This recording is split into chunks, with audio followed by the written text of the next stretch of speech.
Hi guys, welcome back to my channel.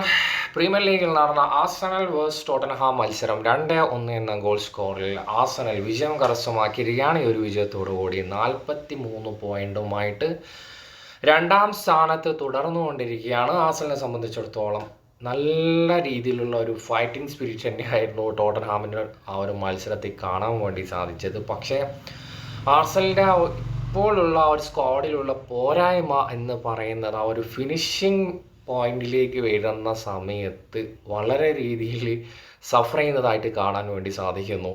കാരണം sterling ആയാലും അത്ര വലിയ ക്രിയേറ്റീവ് പ്ലേ മേക്കർ എന്നുള്ള രീതിയിൽ സ്റ്റെർലിംഗ് ഒക്കെ ഓക്കെയാണ്. പക്ഷെ ഒരു ഫിനിഷിംഗ് റൗണ്ടിലേക്ക് വരുന്ന സമയത്ത് അത്ര പെർഫെക്റ്റായിട്ട് സ്കോർ ചെയ്യാൻ പറ്റുന്ന ഒരു പ്ലെയർ അല്ല. അതുപോലെ സെൻറ്റർ ഫോർവേഡായിട്ട് കളിക്കുന്ന ഹവേർട്സിൻ്റെ കാര്യമായാലും ഇപ്പോൾ യുണൈറ്റഡിൻ്റെ ആ ഒരു മാച്ച് കഴിഞ്ഞതിന് ശേഷം ഒരുപാട് വിമർശനങ്ങൾ ഏറ്റുവാങ്ങിക്കൊണ്ടിരിക്കുകയാണ് കായ് ഹവേർട്സ്.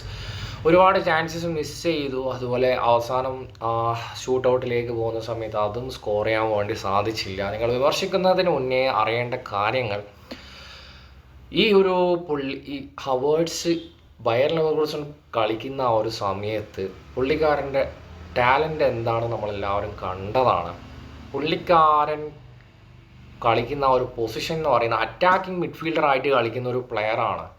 ഒരു ക്രിയേറ്റീവ് ഒരു സെൻറ്റർ മിഡ്ഫീൽഡർ റോളിലായാലും പുള്ളിക്കാരൻ എന്തായാലും സക്സസ് ആവുമായിരുന്നു. പക്ഷേ സെൻറ്റർ ഫോർവേഡിലേക്ക് വരുന്ന സമയത്ത് ഒരുപാട് മാച്ച് പലതവണ ട്രൈ ചെയ്തു. എനിക്ക് തോന്നുന്നു ജർമ്മനിയിൽ വന്നാലും ഇത് തന്നെയാണ് ഹവേർട്സിനെ സംബന്ധിച്ചിടത്തോളം. അത് വളരെ വലിയ രീതിയിൽ ഡിഫിക്കൽട്ടായിട്ട് പൊയ്ക്കൊണ്ടിരിക്കുകയാണ്. പക്ഷെ എന്തുകൊണ്ടാണ് ഒരു കോച്ചസും റീത്തിങ്ക് ചെയ്യുന്നില്ല എന്നാണ് എനിക്ക് മനസ്സിലാക്കാൻ സാധിക്കാത്തത്.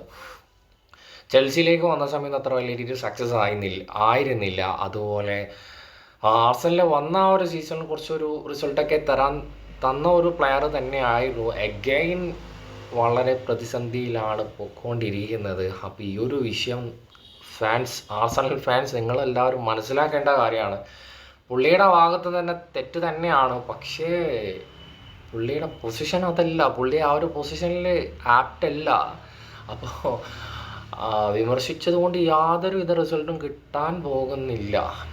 ഒരു പ്രോപ്പർ നമ്പർ 9 സ്ട്രൈക്കറെ കൊണ്ടുവരാതെ ആർസണലിൽ ഇനി, കാരണം എത്ര വലിയ രീതിയിൽ ഡിഫൻസ് സപ്പോർട്ടും മിഡ്ഫീൽഡ് സപ്പോർട്ടും ഉണ്ടെന്ന് പറഞ്ഞാലും ഗോൾ സ്കോർ ചെയ്യാതെ ഒരു മാച്ചും വിൻ ചെയ്യാൻ സാധിക്കില്ല എന്നുള്ള കാര്യം കൂടി നമ്മൾ മനസ്സിലാക്കേണ്ടതാണ്.